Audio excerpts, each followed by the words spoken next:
Buenas tardes, estudiantes del Centro Preuniversitario de la Universidad Nacional Mayor de San Marcos. Los saluda cordialmente el profesor Wilber Almonte, profesor de Filosofía, quien está a cargo del servicio de consultas académicas en el horario de la tarde. Mi horario de atención es los días martes de 3 a 5. Los espero para que ingresen y me hagan las preguntas que ustedes consideren necesarias para aclarar sus dudas y también para profundizar los conocimientos adquiridos. En esta sesión vamos a resolver las, las preguntas de la evaluación de la semana 16, que es la que se viene desarrollando tanto en el ciclo ordinario como en el ciclo especial. Quiero pedirles unos segundos para compartir el archivo de la semana mencionada y así poder resolver la parte de la evaluación. Unos segundos, por favor.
Bueno, estamos apreciando la separata 16.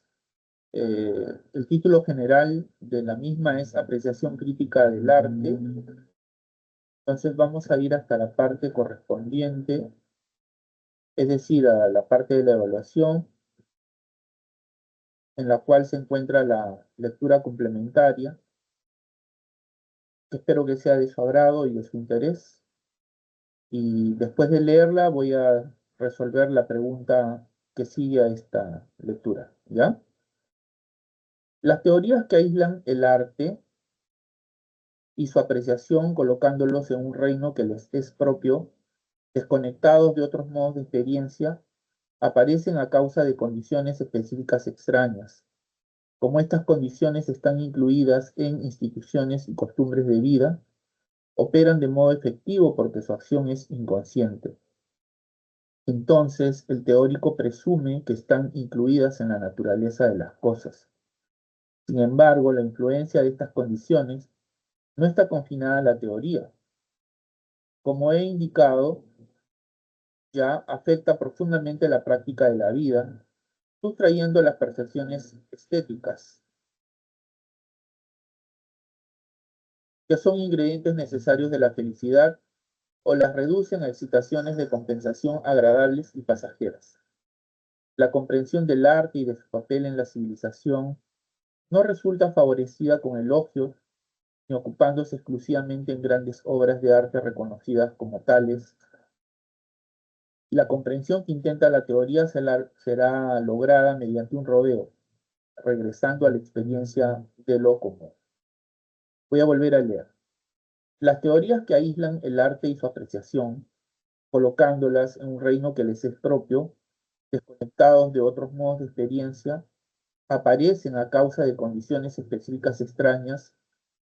Como estas condiciones están incluidas en instituciones y costumbres de vida, operan de modo efectivo porque su acción es inconsciente.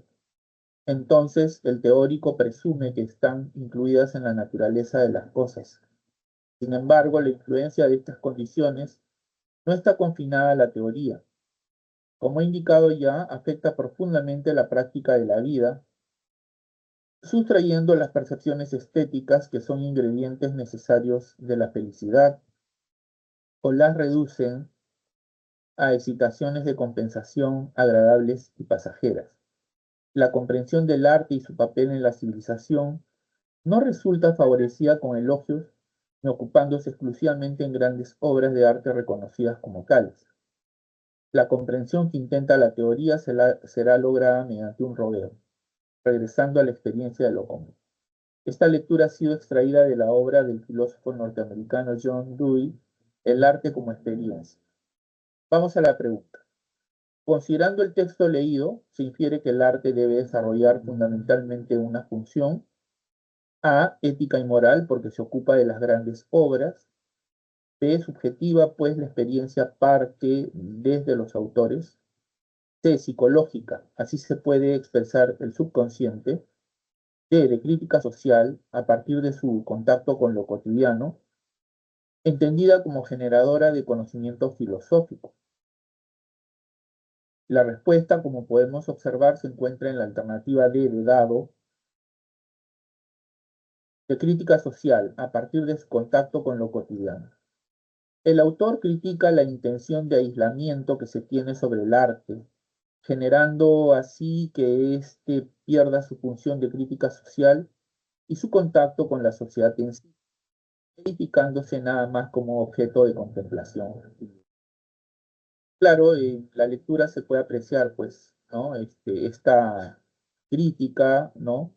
Que esgrime el autor de la lectura en contra de aquellos que eh, piensan que el arte es una actividad aislada, ¿no? Eh, Originando así que pierda su función de crítica social y su relación con la sociedad, ¿no? Convirtiéndose de esta manera en nada más que un objeto de contemplación y lujo, ¿no? Como recordaremos, ¿no? El arte cumple varias funciones, ¿no? Por ejemplo, tiene una función pedagógica, una función moral, es una forma de conocimiento y también sirve como un medio de crítica a la sociedad, ¿no? Por ejemplo, autores como el pensador nacional José Carlos Mariátegui o el filósofo perteneciente a la Escuela de Frankfurt, Theodor Adorno, son representantes, digamos, de esta función que el arte ostenta, es decir, como crítica a la sociedad, ¿no? Pasamos a a los ejercicios de clase de la semana. Pregunta número 1. Janina visita un museo de arte moderno en el que contempla durante mucho tiempo una instalación de luces intermitentes y sonidos metálicos. Aunque no entiende del todo la intención del artista, siente un placer al observarla. Al salir, escucha a otros visitantes decir que esa instalación no es arte de verdad, pero ella, por el contrario, afirma que su experiencia fue significativa.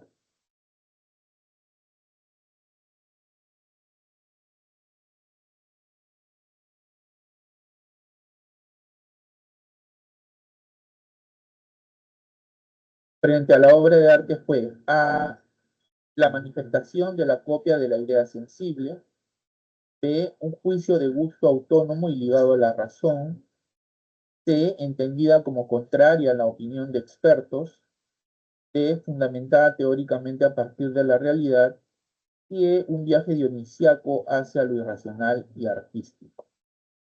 Como podemos apreciar, la respuesta se encuentra en la alternativa B de Barco, un juicio de gusto autónomo y ligado a la razón. Kant evidencia que el gusto estético está asociado a la razón. A través del placer de percibir, el hombre une su razón y su voluntad para hacer del arte algo de corte universal. El gusto, el placer estético y el juicio del gusto mismo es universal. Bueno, es sabido que la pretensión kantiana en torno al arte es que este es una experiencia universal, ¿no? El, el juicio del gusto, el gusto o el placer estético son universales desde la perspectiva kantiana, ¿no? Y para recordarlo, creo que conviene trasladarnos hasta la parte concerniente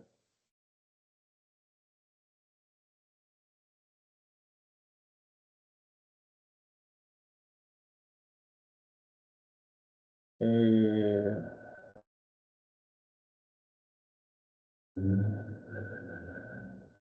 bueno, este, esto más bien tiene que ver con lo que hemos visto en la semana anterior, ¿no? De que según Kant, la experiencia estética es universal, ¿no?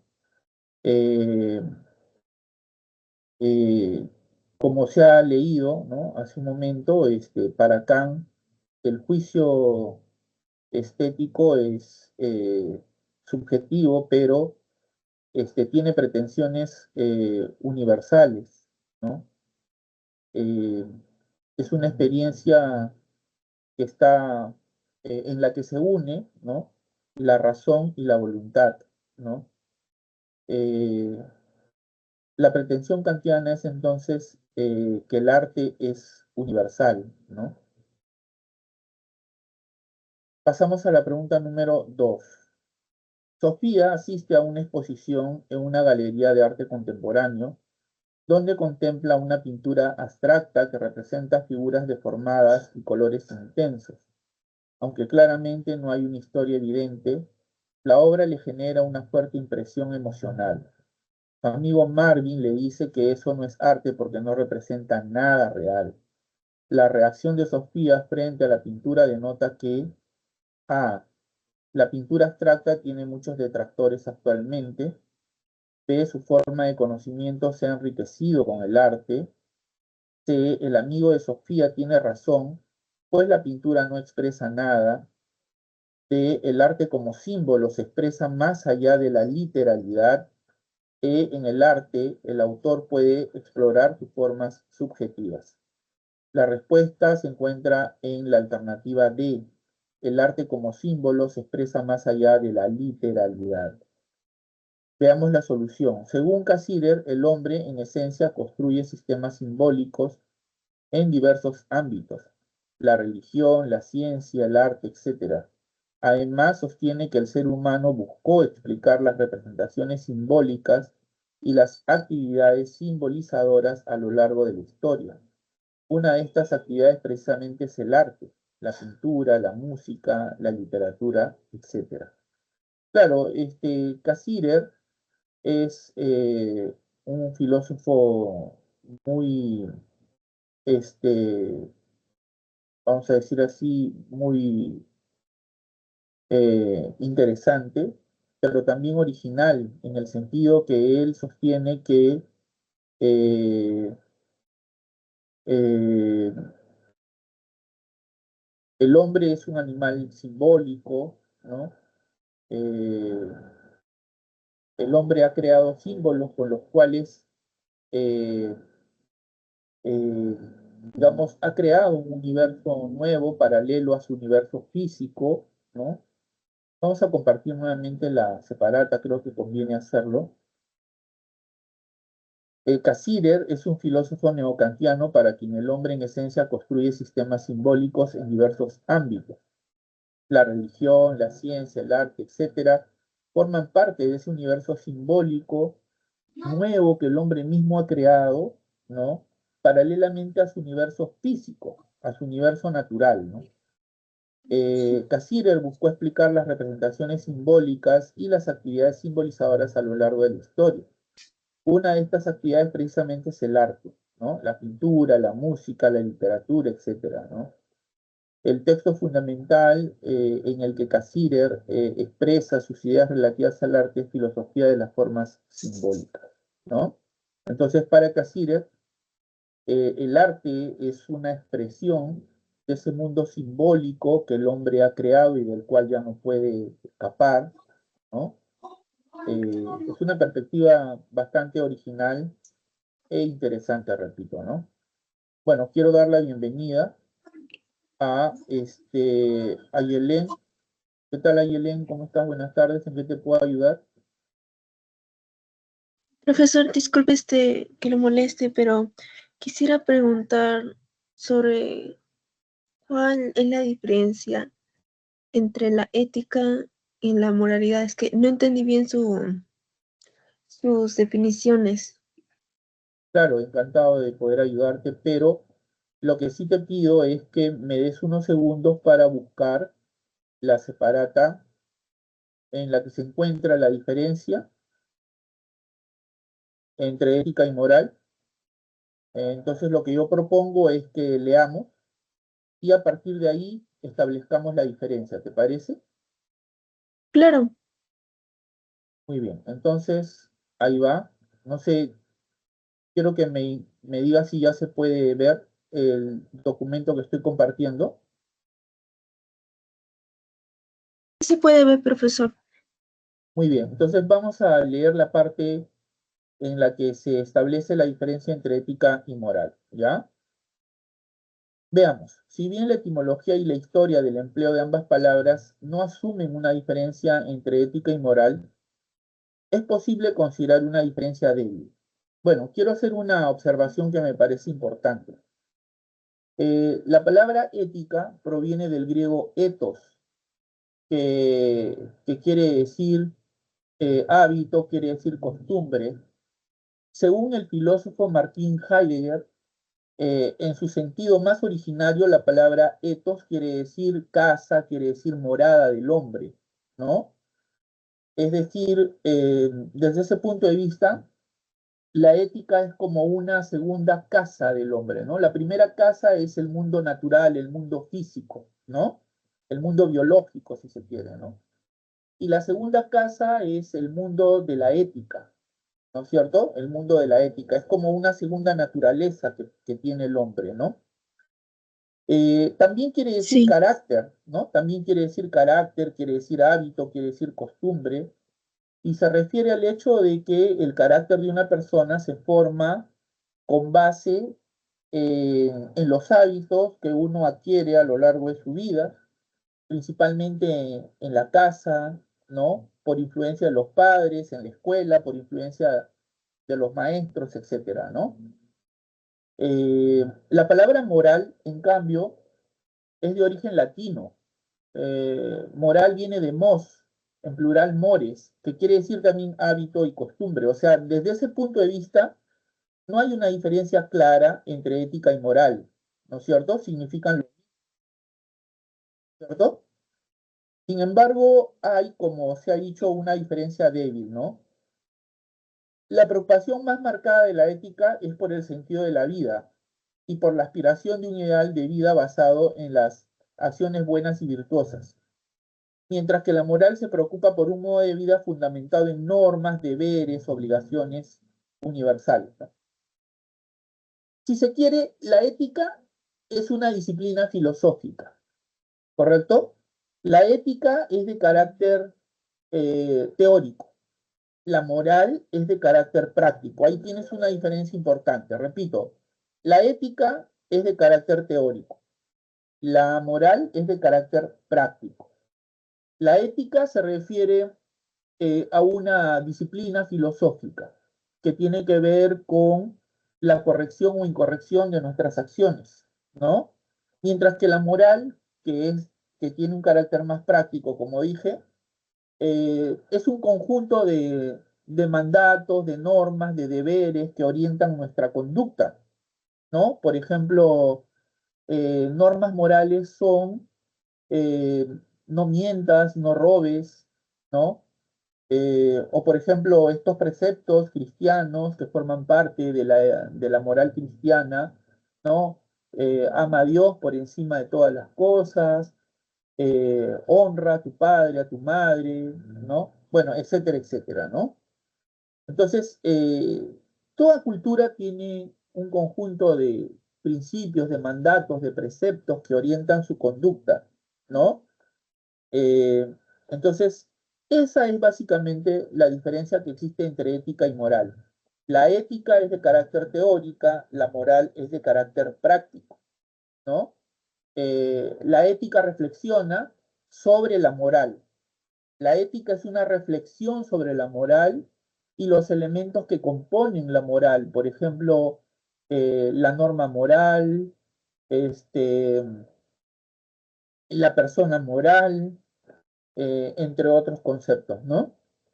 Te voy a poner un ejemplo para que esté más clara todavía la diferencia entre ética y moral, ¿no? Sí, por Imagínate favor, que, profesor. por ejemplo, eh, eh, ayer en el salón de clase se pierde una cartuchera, ¿no? Con plumones, con lapiceros, borradores y otros útiles, ¿no? Entonces, un alumno encuentra la cartuchera y se la devuelve a la profesora. Esa acción realizada por este estudiante es una acción moralmente correcta, pertenece a la moral porque es práctica, ¿no? Entonces la maestra felicita al estudiante, ¿no? Porque se ha comportado de manera honrada, ¿no es cierto? Porque se ha comportado de manera honrada, ¿no? Ya que ha devuelto una cartuchera que se perdió, ¿no?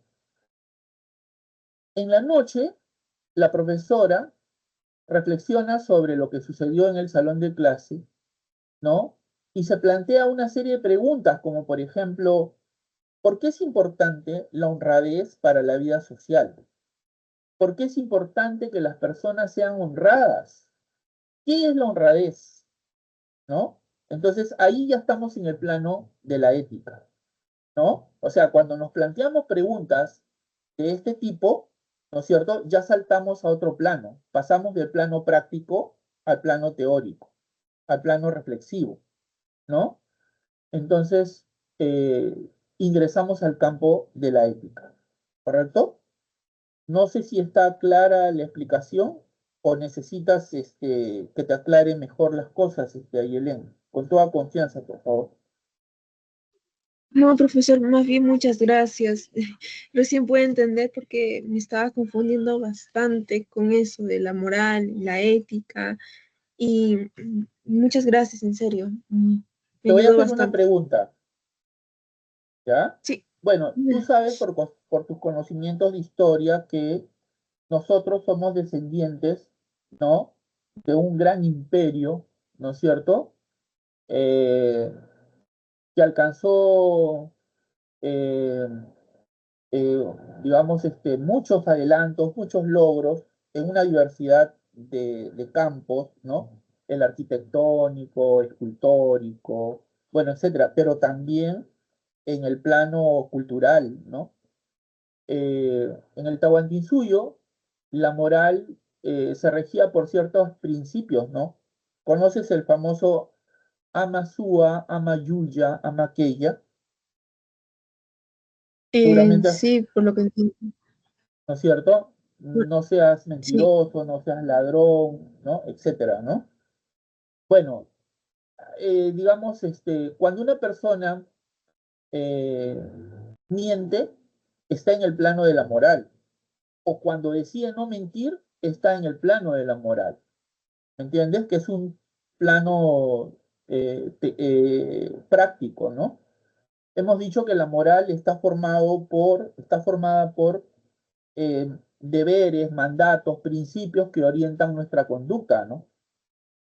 Por ejemplo, a ver, imagínate que alguien está caminando por la calle y de pronto se le cae la cartera, la billetera con poco de dinero y otro que va atrás no ve ese hecho, la recoge y piensa, ¿qué hago? ¿Se lo devuelvo o me lo agarro? Entonces decide entregárselo, ¿no? Entonces ahí está en el plano práctico, ¿no? ¿No es cierto? Su conciencia le dice, entrégalo, ¿no?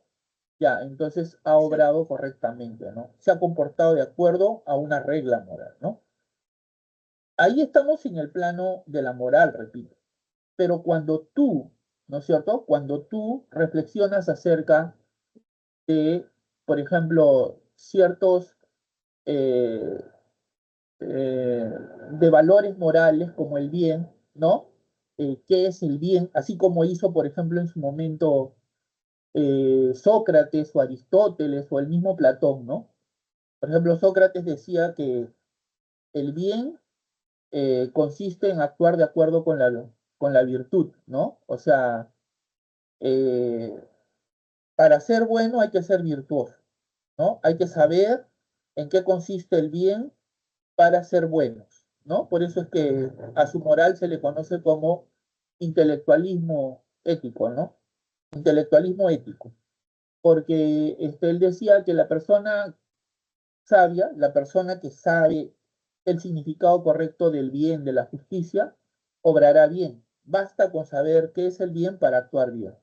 La persona que ignora qué es el mal, pues obrará incorrectamente, ¿no? Ya que, de acuerdo a su punto de vista, este, la maldad procede de la ignorancia, ¿no? Entonces, ahí estamos en el plano de la moral, ¿no? Pero, por ejemplo, cuando uno se pregunta qué es el bien, en qué consiste el bien, ¿no? ¿Qué es la justicia? ¿En qué consiste la justicia? Ahí estamos en el plano de la ética, ¿correcto? Muchos filósofos como Sócrates, Platón, Aristóteles, etcétera, han reflexionado sobre el bien, sobre la justicia. Es decir, han desarrollado desde un punto de vista filosófico, desde un punto de vista teórico, si se quiere, ¿no? Teorías interesantes, fecundas acerca de lo que es el bien, la justicia, etcétera, ¿no? Por ejemplo, Platón decía, la justicia consiste en darle a todos lo que por derecho le corresponde. Ya, ahí estamos en el plano de la ética, ¿no? Porque está reflexionando, ¿no es cierto? No estamos en el plano de la moral, que es más práctico, ¿no? ¿Se entendió ahí, Elena, ahora sí? Sí, profesor, muchas gracias que me lo devuelva a decir.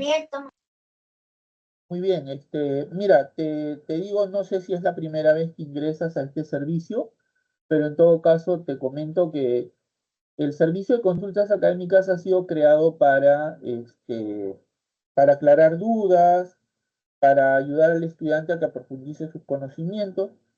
Eh, Mi horario de atención, por si acaso, es los días martes de 3 a 5, así que si tienes alguna otra pregunta, por favor, con toda confianza puedes hacerla. Y si no, bueno, puedes retirarte, si deseas también puedes volver a ingresar, puedes enviar preguntas a través del chat, ¿no? Porque a veces hay estudiantes que me traen preguntas de exámenes, qué sé yo, y me dicen, profesor, no sé cuál es la respuesta, estoy en duda, ¿me puede ayudar? Bueno, yo encantado de poder hacerlo. Si está en mis manos, pues me voy a sentir muy complacido de poder ayudar. ¿Ya? Entonces, si tienes alguna otra pregunta, Ayelén, por favor, con toda confianza. Y si no, bueno, ya tú decides, ¿no? Sí, muchas gracias, profesor, en serio. Nos dijo los martes de 3 a 5, ¿verdad? Sí, los martes de 3 a 5. Ese es mi horario de atención. Los miércoles también hay, creo que es de 4 a 6 con otro profesor. Bueno, ya tú decides, ¿no? Si ingresar el martes Sí. o el miércoles, eso ya depende de tu tiempo, ¿no? De tu criterio, ¿no? Ya depende del estudiante elegir en qué turno ingresar para formular sus preguntas en torno al curso de Ay, ya. filosofía. Ok. Bueno, profesor, muchas gracias. Perdón. No, no te preocupes, no te preocupes.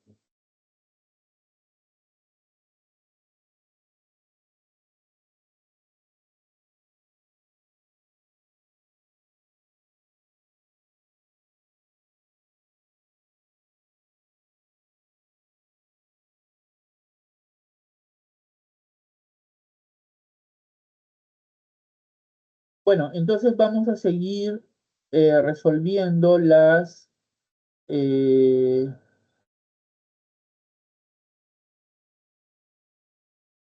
vamos a seguir resolviendo las preguntas de los ejercicios de clase de esta semana. Voy a volver a compartir el archivo. Si mal no recuerdo, ya habíamos resuelto la pregunta número 2, así que ahora...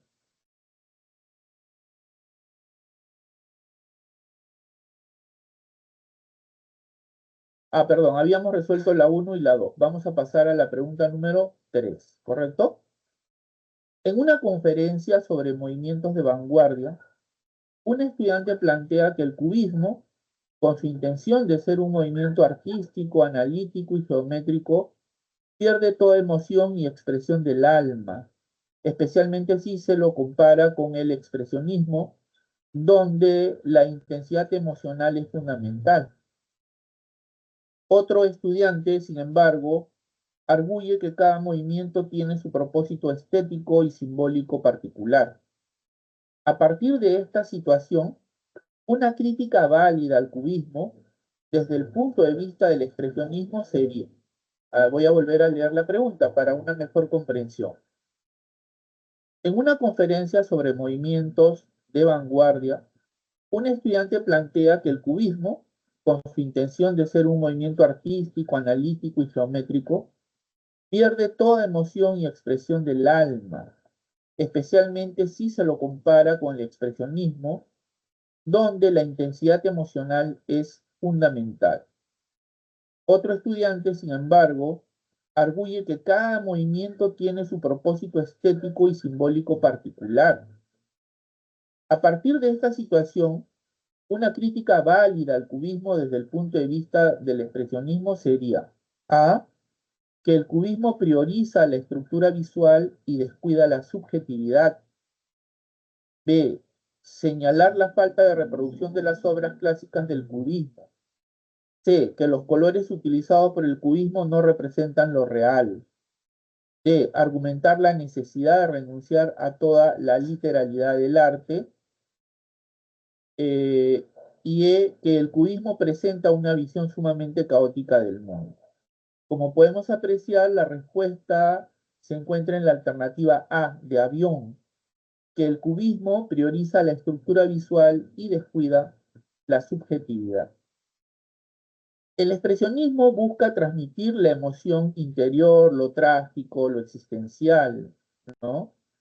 El cubismo, por el contrario, adopta una actitud más analítica y constructiva, es decir, descompone la realidad para entender su estructura visual. Esta distancia puede ser criticada por quienes valoran el arte como expresión directa de la subjetividad, ¿no? A ver, creo que conviene movernos hasta la parte en la que aparece tanto el expresionismo como el cubismo, ¿no? Creo que conviene hacer eso en aras de una mejor eh, comprensión de la pregunta, ¿no? A ver, vamos a leer solo algunas partes, ¿ya? El cubismo fue un movimiento artístico que representaba la realidad de manera objetiva, ¿no? Mediante la descomposición de las formas naturales en figuras geométricas. O sea, hay una tendencia a la abstracción. Claro, o sea, el cubismo lo que quería era reducir la realidad o representar la realidad reducida a formas geométricas, ¿no? A formas geométricas. Por eso proponía una pintura estructurada con líneas rectas y curvas. El principal aporte del cubismo es la ruptura del principio renacentista del punto de vista único, pues los cuadros cubistas muestran varias perspectivas de la realidad objetiva de manera simultánea. Sin embargo, el expresionismo, ¿no? Que surge de alguna manera rechazando, ¿no? Esta tendencia objetivista, ¿no? Del cubismo, plantea otro punto de vista, ¿no? El expresionismo propone un arte que muestra la visión interior, personal e intuitiva del artista. O sea, es una expresión de la subjetividad del artista, ¿no? No se detiene en lo objetivo como el cubismo, sino que pretende expresar la subjetividad del artista. Por eso en las obras se expresan los sentimientos y una perspectiva subjetiva, deformada, distorsionada de la realidad. El expresionismo se opuso contra la descripción objetiva del impresionismo, ¿no? Bueno, entonces aquí ya tenemos elementos pues para juzgar y volver a la pregunta con más elementos de juicio, ¿no?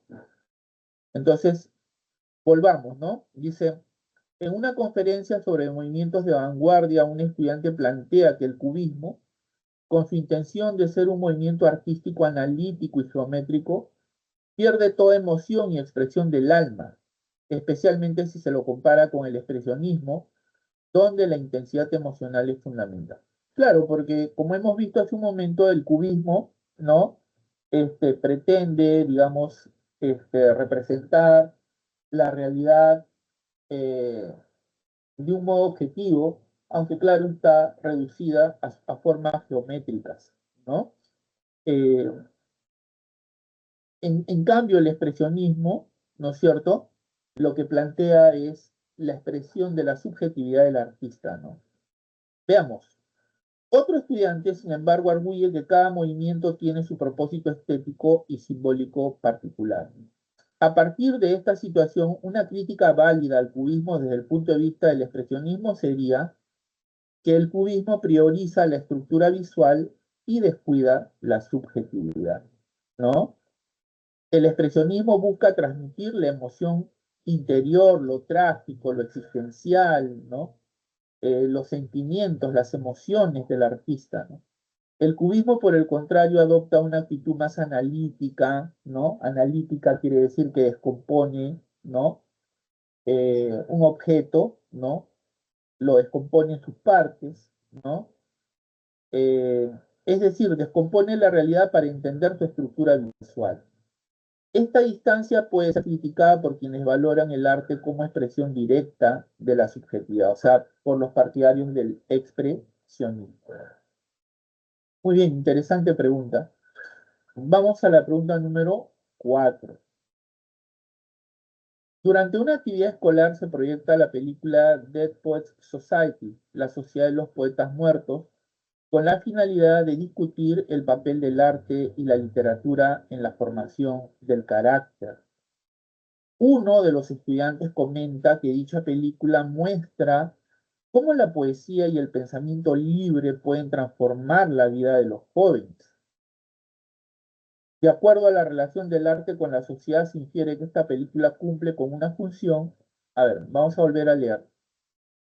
Durante una actividad escolar se proyecta la película La Sociedad de los Poetas Muertos con la finalidad de discutir el papel del arte y la literatura en la formación del carácter. Uno de los estudiantes comenta que dicha película muestra cómo la poesía y el pensamiento libre pueden transformar la vida de los jóvenes. De acuerdo a la relación del arte con la sociedad, se infiere que esta película cumple con una función académica, dado que a través de las actuaciones se embellece la narrativa, B, crítica, porque los alumnos desarrollan el papel de expertos sobre el cine, C, moral, pues apunta a la responsabilidad de los jóvenes frente a sus acciones, D, técnica, puesto que la crítica ha elogiado la calidad de la película y las actuaciones, ligada al conocimiento, ya que el fin de la actividad era informar acerca del cine. Bueno, la respuesta está en la alternativa C de casa. Moral, pues apunta a la responsabilidad de los jóvenes frente a sus acciones. Veamos la solución. En Dead Poets Society se utiliza la poesía, la literatura y el arte para estimular el pensamiento crítico, la autonomía moral y la autenticidad. Aunque los personajes se enfrentan consecuencias difíciles, la película plantea que el arte no es simplemente bello, sino formativo y hasta liberador. La función moral del arte se manifiesta como una exhortación a vivir con sentido, incluso si eso implica romper con las expectativas impuestas. Bueno, quienes hemos visto esta película, estamos totalmente de acuerdo con esto que se dice aquí, ¿no? Que el arte, ¿no? La literatura, la poesía, ¿no es cierto?, cumplen una función moral, pues apunta a la responsabilidad de las personas frente a sus acciones. Esta película cuenta con actuaciones notables, fundamentalmente del personaje principal, ¿no? Que es personificado por el actor ya fallecido Robin Williams, ¿no? Excelente actor, extraordinario actor, quien representa a un profesor que llega a una escuela, ¿no? Es un profesor de literatura que llega a una escuela para enseñar literatura, pero más que enseñar, para eh, orientar, en la vida de sus estudiantes, ¿no? Enseñarles que, tal como aquí se dice, el arte no solamente es bello, sino también cumple una función, eh, digamos, liberadora, ¿no es cierto?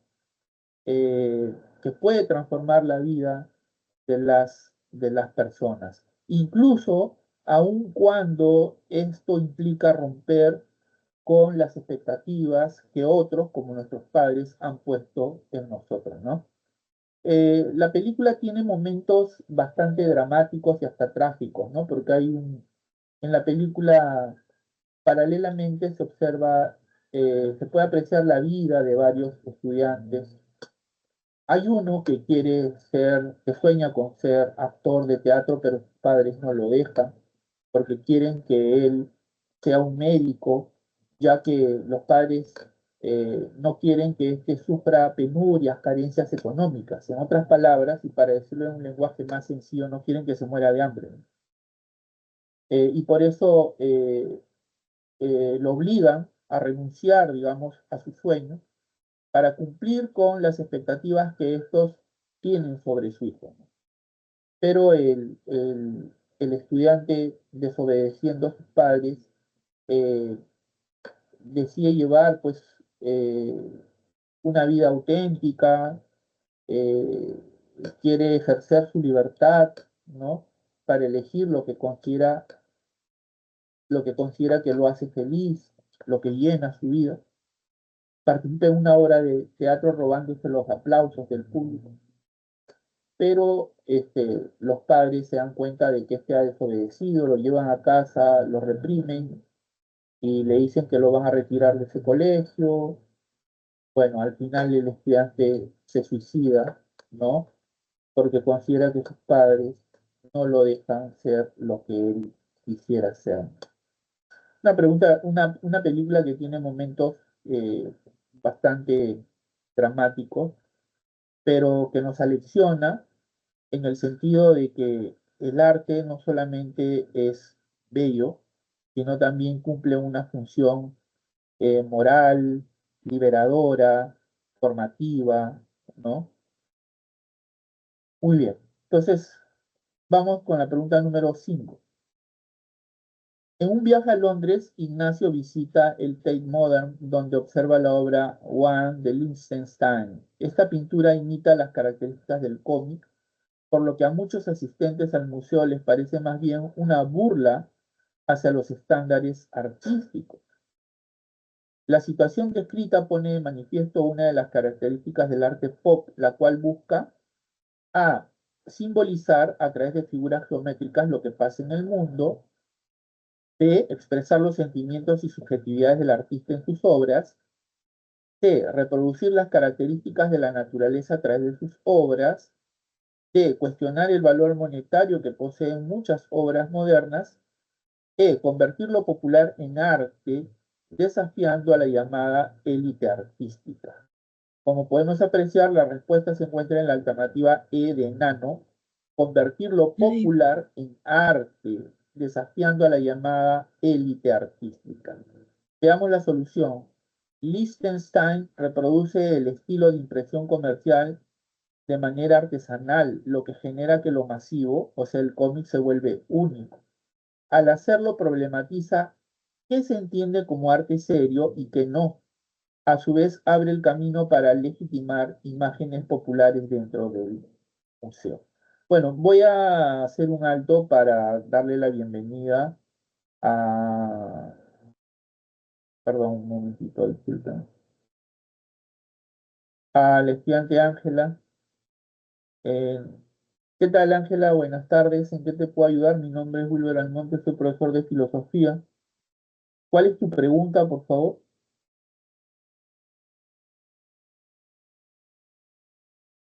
No sé si puedes habilitar tu micrófono o en todo caso escríbeme al chat, yo te leo y te respondo inmediatamente.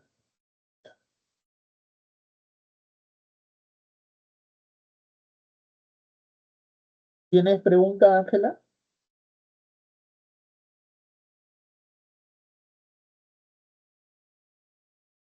Parece que tiene problemas técnicos. ¿Qué tal, Ayelen? Observo que te has quedado para apreciar la clase, ¿no? Sí, profesor, estaba escuchando, quería responderle, pero me da vergüenza. No, por favor. Encantado de poder ayudarte, Ayelen. Cuando gustes, estoy a tus órdenes. Si tienes preguntas, no te incomodes. Este servicio se ha creado para ustedes. Para Ah, ustedes. ya. O sea, si te puedo ayudar, encantado, por favor. O sea, haz tu pregunta y yo te ayudo. Si tienes alguna otra Sí. pregunta, si quieres que te aclares, incluso de otras semanas, ¿no? Sí, quería preguntarle algo de la 4 que estaba De la semana escuchando. 4. No, no, no, no, de la pregunta 4 de esta semana. Ah, ya. O sea, quería preguntarle por qué no podría hacer la E. ¿Por qué no puede ser la E? Sí, Ah, ya. Porque, mira, a ver, vamos a leer nuevamente el enunciado de la pregunta, ¿ya? Y te voy a explicar a partir de ahí, ¿ya? Mira, dice, durante una actividad escolar se proyecta la película La Sociedad de los Poetas Muertos. ¿Tú la has visto, a propósito? creo que sí, sí, sí, es que le he visto, si no le comento, creo que el entorno era sobre una escuela de abogados No, y no, que un no, niño no. quería, no, no Escuela, la vi. es una escuela secundaria. ¿Tú conoces al actor Robin Williams? Creo que sí, profesor. Bueno, él No, personifica al profesor que llega a esta escuela para, vamos a decir así, cambiar la vida de sus ah, estudiantes, ¿no? Mr. Keating, ¿no? Es una película bellísima. Cuando tengas tiempo, vela. Este, no sé si puedes conseguirla de repente en alguna plataforma. Quizá en YouTube puedes conseguirla completa, no lo sé. Yo la he visto varias veces. La he visto en el cine, también en la televisión. Te juro que no me canso de verla. Es más, la he utilizado como un recurso auxiliar para enseñar, para impartir mis clases de filosofía, con muy buenos resultados, porque es una película eh, bastante inspiradora, ¿Acordar? ¿no? Sí, te la recomiendo. A ver, de repente, a ver, Sí. si tienes hermanos, el papá, la mamá, pueden verse a ver, sentarse a verla juntos. Bueno, yo con mis hijos he hecho eso. Alguna vez he visto, por ejemplo, El nombre de la rosa, hemos visto juntos con mi hija, hemos visto La Sociedad de los Poetas Muertos, El mundo de Sofía y otras películas que hemos visto juntos y luego nos hemos sentado para hablar y conversar. Muy bonita. Es más, mi hija siempre me recomienda algunas películas. Por ejemplo, ella ya terminó su carrera de arquitectura y me pidió que la invitara al cine para ver El Brutalista. No sé si la viste. No, no, no, pero de acuerdo a los datos que me está dando de la película, sí me acuerdo haberla visto. Al Sí, final, es que un me estilo acuerdo, arquitectónico, El Brutalísimo, ¿no? Te la recomiendo. nueve, Si no la has visto, pucha. Mira, dura como 3 horas, más de 3 horas, pero vale la pena verla, de verdad. Muy buena película. Muy buena película. Pero bueno, vamos con lo nuestro. Mira, dice, durante una actividad sí, sí. escolar se proyecta la película La Sociedad de los Poetas Muertos con la finalidad de discutir el papel del arte y la literatura en la formación del carácter. Uno de los estudiantes comenta que dicha película muestra cómo la poesía y el pensamiento libre pueden transformar la vida de los jóvenes. Mira, pueden transformar la vida de los jóvenes. Entonces, de acuerdo a la relación del arte con la sociedad, se infiere que esta película cumple con una función académica, dado que a través de las actuaciones se embellece la narrativa. B, crítica, porque los alumnos desarrollan el papel de expertos sobre el cine. C, moral, pues apunta a la responsabilidad de los jóvenes frente a sus acciones. D, técnica, puesto que la crítica ha elogiado la calidad de la película y las actuaciones. E, ligada al conocimiento, ya que el fin de la actividad era informar acerca. No, o sea, acá se pregunta por, mira, la película se utiliza como un medio para discutir el papel del arte y la literatura en la formación del carácter, o sea, del modo de ser de las personas, ¿no? Acuérdate qué es lo que significa la palabra ética, ¿no? Moral, Sí, significa carácter, o sea, modo de ser de la persona, modo de ser, ¿no? Entonces, ahí te está dando la respuesta, ¿no? Eh, te está hablando sobre la función moral que cumple el arte, ¿no? La literatura, la poesía, ¿no es cierto? Es más, tú has visto la película y sabes que en la película se habla un poco sobre la responsabilidad de los jóvenes frente a sus acciones, ¿no? sí, ¿Te acuerdas cuando lo votan al profesor después de que ocurre este episodio que ya comenté, ¿no? De ese estudiante que se sí, suicida, ¿no? Lo echan de la escuela. Este, sí, y bueno, él regresa al salón de clases para recoger sus libros y otras pertenencias, y el profesor que lo está supliendo es un profesor, pues, que enseña de acuerdo con metodologías ya, digamos, más conservadoras, digamos, obsoletas, ¿no? Este, sí, profesor. ¿No? Entonces, los estudiantes saben que en el fondo se está cometiendo una injusticia con este profesor, porque este profesor no los indujo, como se le acusa, de, de actuar como actuaban, sino él solamente quería enseñarles a que ellos tenían que vivir conforme a lo que ellos eh, han decidido, ¿no? A ser autónomos, a ser libres, ¿no? A ser auténticos, ¿no? Eso era lo que quería enseñarles, ¿no? ¿No es cierto? Por eso es que en algún momento les pidió que rompieran las hojas del libro donde se decía que la poesía era así, así, y él, no, la poesía no es eso, la poesía no está sujeta a estos cánones, la poesía es libre, es la libertad, ¿no? ¿No es cierto? Entonces, y cuando él se está retirando, los alumnos se paran encima de la carpeta y le dicen, adiós mi capitán, adiós. Y Sí, el profesor le decía, siéntense, siéntense, si no los voy a castigar, siéntense, y le desobedecen, haciendo uso de su autonomía, de su libertad, ¿no? ¿No es cierto? Por eso es que tiene que ver con la moral, ¿no?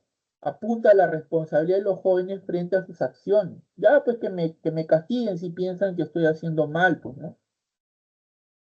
¿Cierto? sí, ¿Se profesor. entendió? Sí, sí, sí, sí Interesante, entendí. ¿no? Sí, sí, Sí, es una película muy bonita. Mira, si en mis manos estuviera, pucha, yo, no sé, vería la forma de promover que se utilicen más este tipo de recursos, ¿no? Las películas para enseñar. Por ejemplo, yo te cuento, mira, yo estoy trabajando a Nietzsche, ¿ya? Estoy haciendo una tesis sobre Nietzsche. Y ya sí, sí, hace algún tiempo atrás me recomendaron la película El Club de la Pelea, que yo te la recomiendo a ti. El Club de la Pelea, ahí actúa Brad Pitt, ¿no? El Club de la Pelea se llama. Y me dijeron, tienes que ver el Club de la Pelea porque el Club de la Pelea está relacionada con la filosofía de Nietzsche. Te juro que me costó verla 2 veces para poder entender la relación que efectivamente hay entre esa película y la filosofía de Nietzsche. Obviamente ya me había empapado del pensamiento de Nietzsche, no quiero decir que sea un experto, no lo estoy afirmando, sí, simplemente lo que quiero decir es que había leído ya un poco sobre la filosofía de Nietzsche y ya con esa base vi la película y encontré lo que quería, que efectivamente hay una relación bastante cercana entre esta película y la filosofía de Nietzsche. El Club de la Pelea, te la recomiendo, es genial. Al principio me pareció media lenta, no la entendía, ¿no? Pero a la segunda vez que la vi ya le agarré el hilo y dije, ese es Nietzsche, ¿no? Eso es lo que Nietzsche dice, ¿no? ¿No? Así como, por ejemplo, algunos encuentran una relación entre la película Avatar y la filosofía de Platón, ¿no? Porque tú sabes que Platón habla sobre dos realidades, ¿no? Sobre el mundo de sí, la, ¿no es cierto? ideas y El sí, sí, mundo sensible, ¿no? ¿No? Entonces, sí, sí. pues, hay películas que de alguna manera te permiten entender la filosofía de ciertos autores, ¿no? Como también hay películas sobre Sócrates. Yo he visto, por ejemplo, la película Sócrates de Robertino Rossellini sobre Sócrates. He visto la película eh, El día que Nietzsche lloró, basado en la novela del mismo nombre del, del periodista Irwin Yalom. He visto la película Wittgenstein, ¿no? Sobre la vida y la obra del famoso filósofo austriaco Ludwig Wittgenstein. Y así, ¿no? O sea, hay películas maravillosas. He visto El mundo de Sofía, basada en la novela del mismo nombre, ¿no? El mundo de Sofía. No me pareció tan buena esa película, me gustó más la novela, necesito decir. He visto El nombre de la rosa de Humberto Eco, que es una película genial, me parece fabulosa para entender, por ejemplo, la época medieval, ¿no? Me encantó, ¿no? Por ejemplo, ¿no? Te las recomiendo, ¿no? Hay Todos, muy buenas películas. todos, sí, todos están en Netflix de casualidad o están por en TikTok. ¿Perdón? No, sí, las películas están en Netflix para buscarlas. ¿Profesor? Sí, sí, perdón, disculpa, estaba viendo un mensaje que me han enviado. Sí,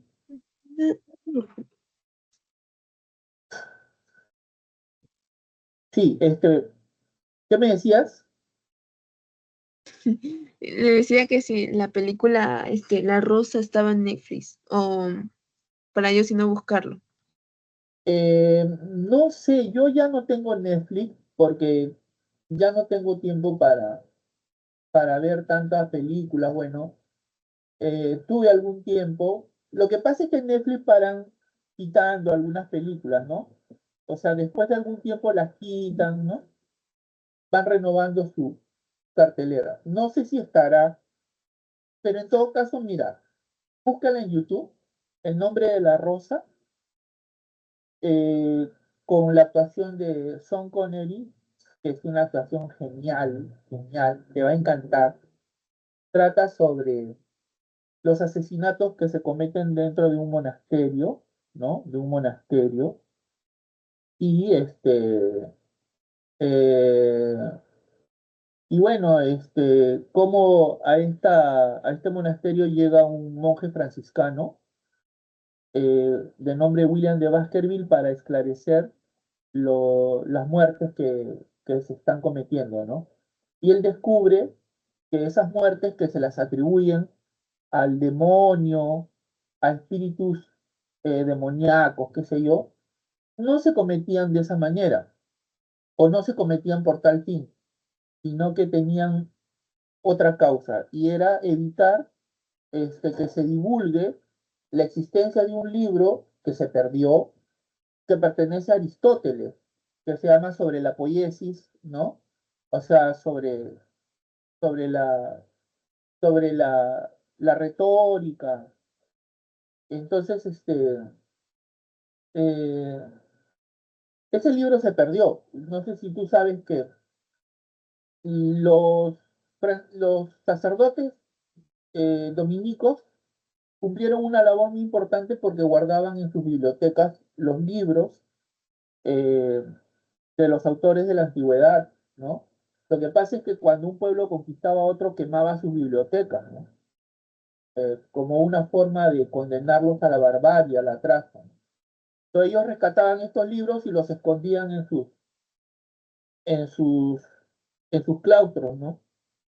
Entonces, cuando William de Baskerville descubre que en esa, en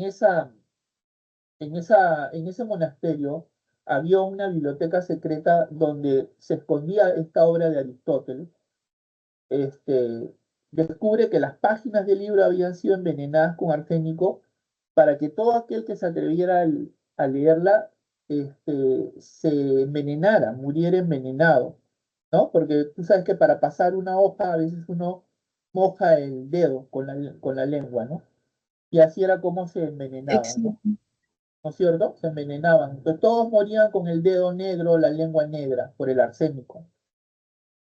Y descubre que el mismo abad mayor, o sea, quien lideraba este monasterio, era quien este, eh, había envenenado las hojas de ese libro para que nadie lo leyera. Y cuando William de Baskerville lo enfrenta, le dice, ¿por qué has hecho esto? Y le dice, porque este libro habla sobre la risa. Y la risa es contrario al dolor. Si la humanidad le pierde el miedo a Dios, si la humanidad le pierde el miedo a la religión, entonces retrocedemos al mundo de las bestias, de los animales. Entonces Baskerville, ¿no? Le dice, pero ¿qué hay de malo en que el hombre ría? Y hasta Cristo ha reído, ¿no? No, Cristo no rió, pero y hay toda una discusión ahí de carácter teológico, filosófico, en torno a la risa, ¿no?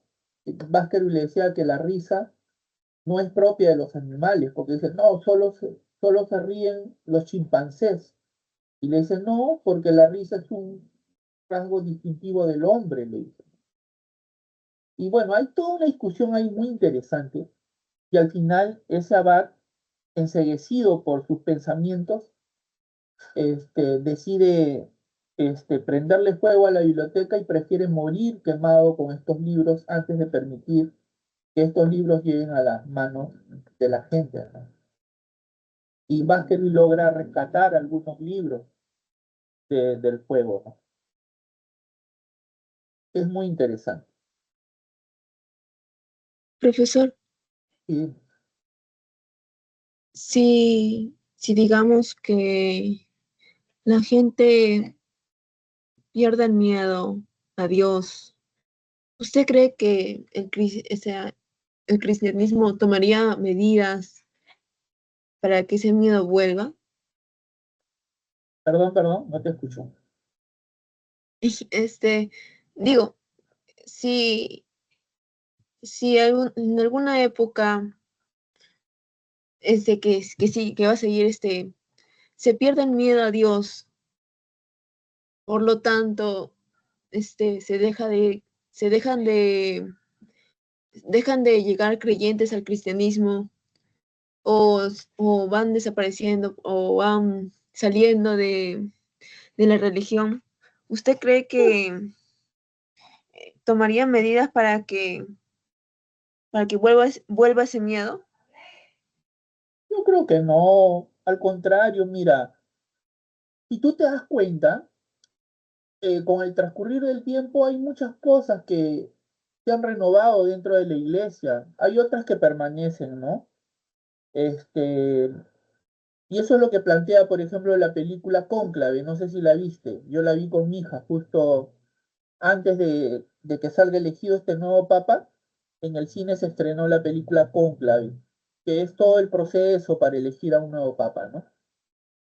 Entonces, por ejemplo, el papa tiene que ser hombre, no puede ser mujer.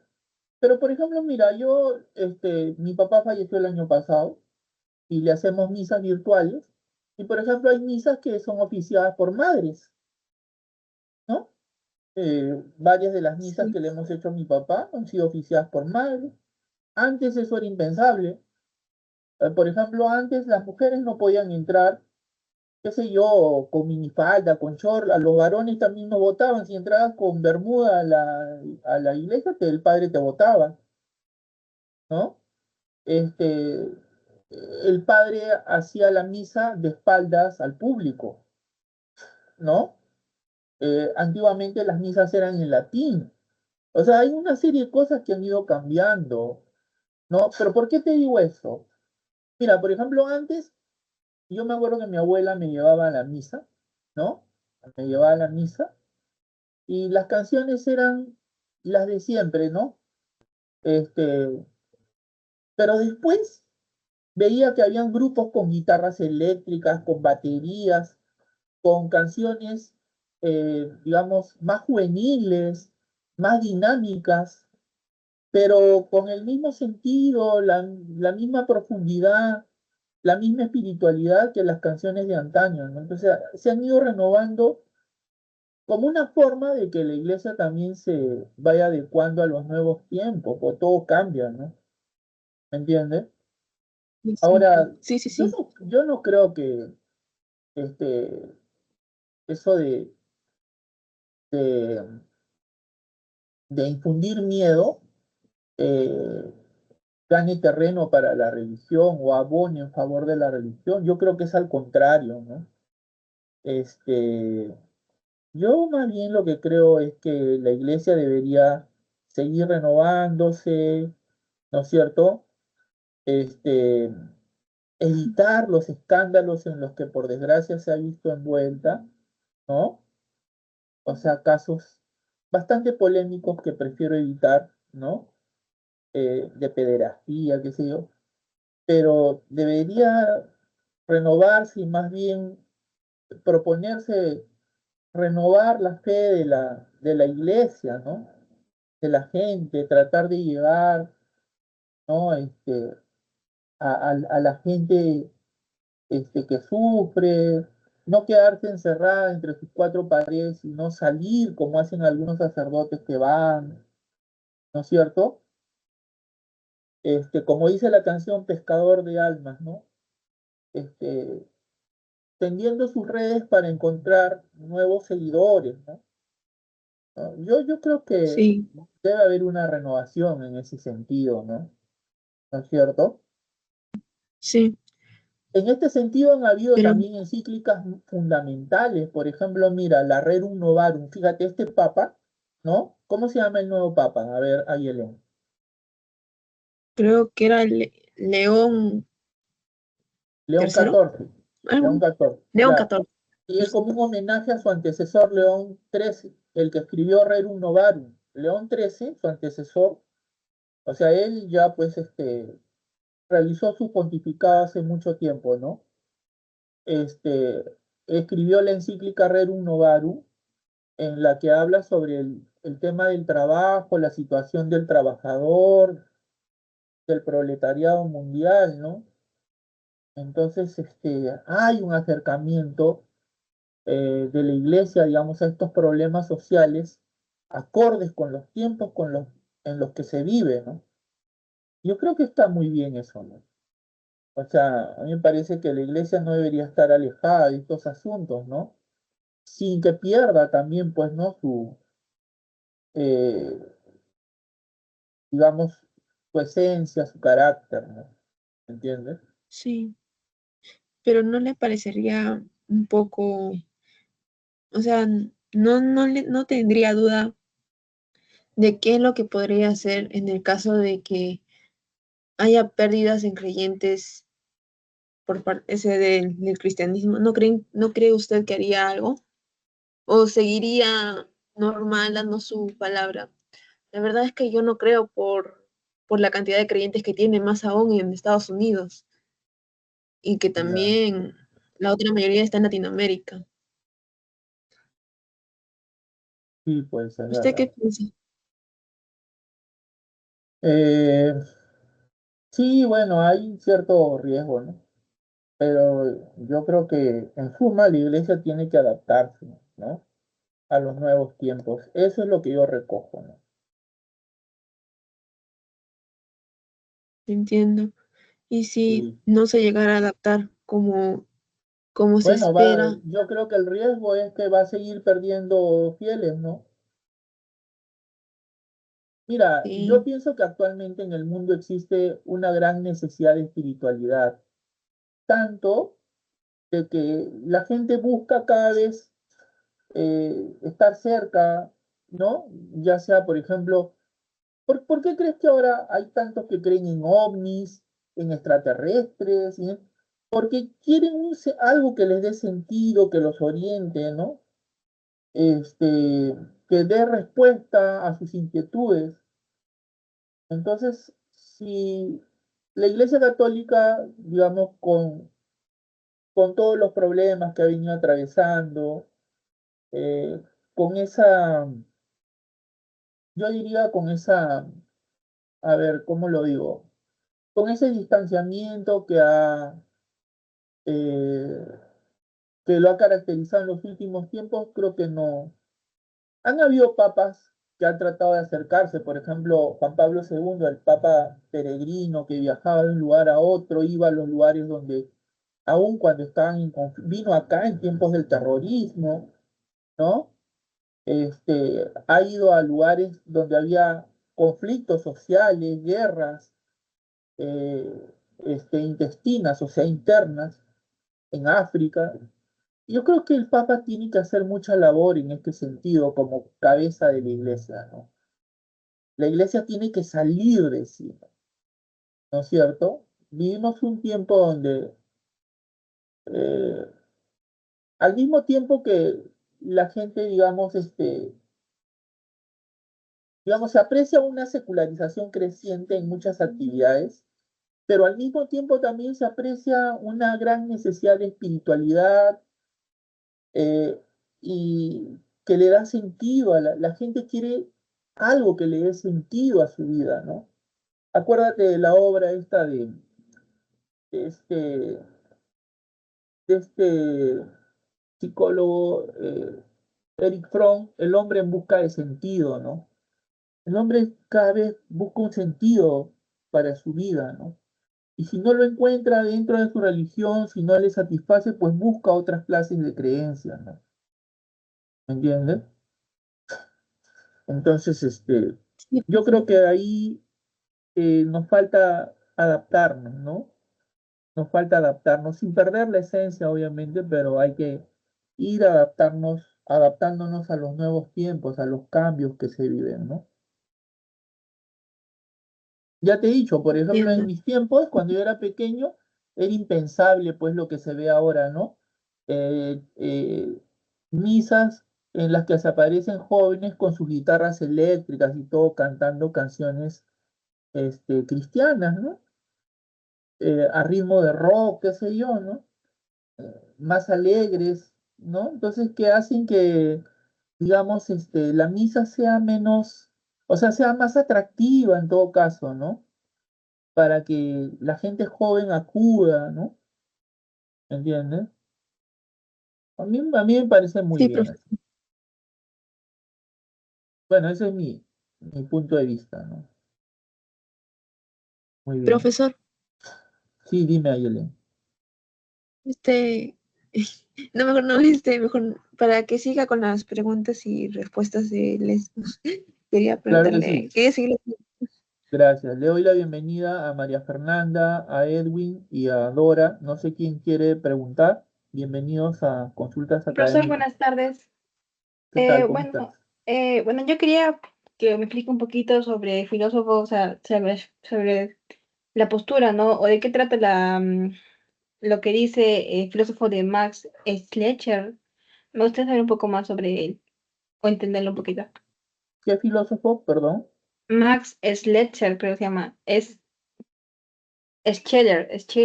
Ah, Max Scheler. Ajá, me Sí, gustaría. dame 30 segundos, Dora. Yo te explico, no te preocupes. Ya, profe, gracias.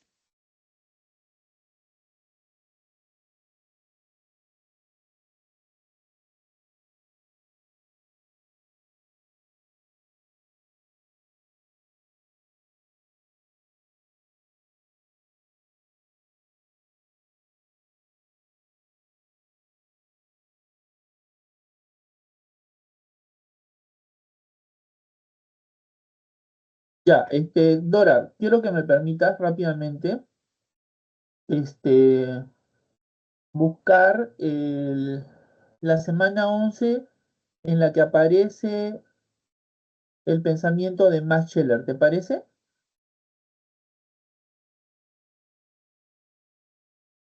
Sí, profesor. Y dame un segundo, por favor, y no que demora para abrir el...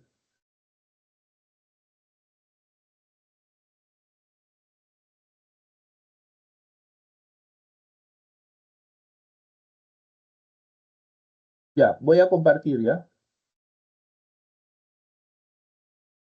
Ya, a ver, mira, dice Max Scheler. Eh, Max Scheler piensa que el hombre es un ser espiritual.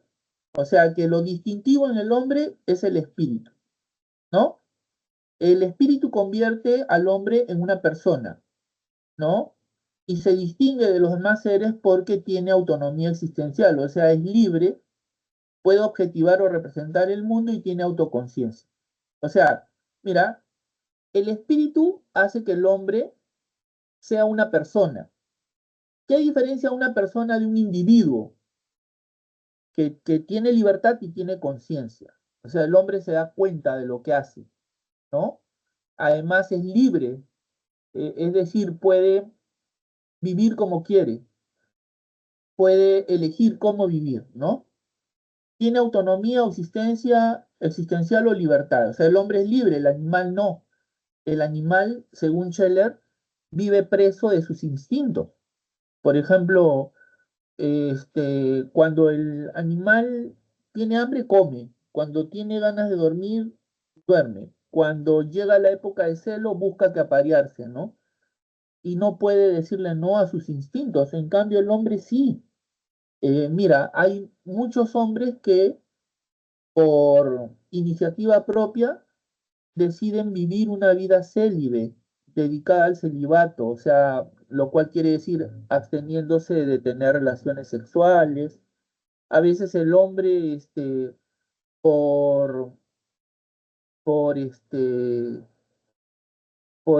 por estudiar, sacrifica muchos placeres, ¿no? O sea, el hombre es libre en ese sentido, ¿no? Es libre en ese, le puede decir no a los instintos. El animal no es libre, ¿no? Vive preso de los instintos, ¿no? Además, el hombre puede representar el mundo. ¿Cómo representa el mundo? A través de fórmulas, teorías, a través de símbolos, ¿no? Y tiene autoconciencia, o sea, el hombre no solamente es consciente, sino que puede pensar en lo que hace, puede pensar sus estados de ánimo, puede pensar en lo que va a hacer, o sea, puede proyectarse, ¿no? Hacia el futuro, ¿no es cierto? El animal no puede hacer nada de eso, ¿no? Ahí tienes una diferencia importante entre el hombre y el animal. Max Scheler es un filósofo alemán adherente a una filosofía conocida como personalismo, ¿no? El personalismo, ¿no?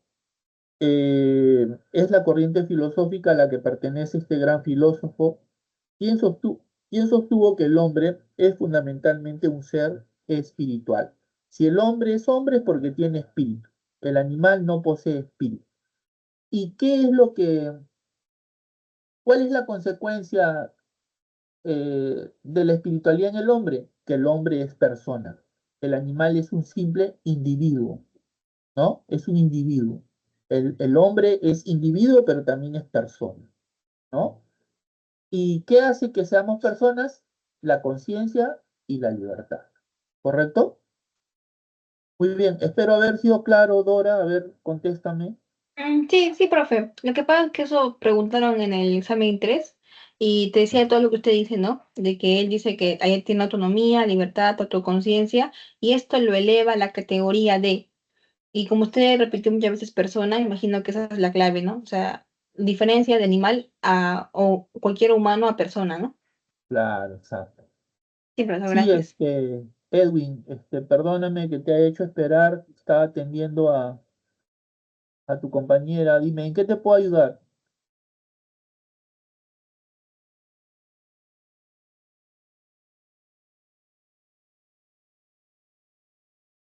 No te escucho. ¿Verdad? Sí, ahora sí, dime. ¿En qué te puedo Sí, ayudar? lo que pasa es que mi consulta es de la misma semana, por eso levanté la mano.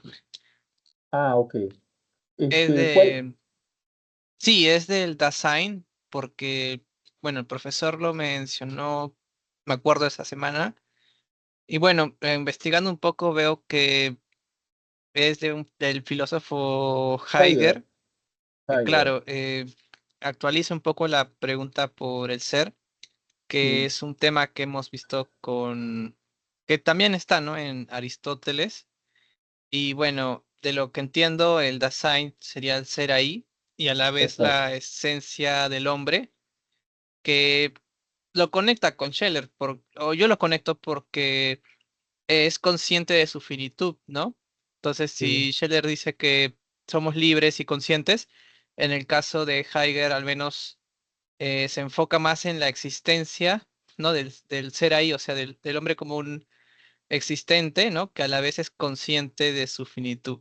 Ahora, de eso lo que no entiendo, mi pregunta es, dice que está abierto al mundo y a otros existentes. Ya, no entiendo eso, o sea, el material dice eso. Abierto al mundo. No entiendo a qué se refiere con abierto.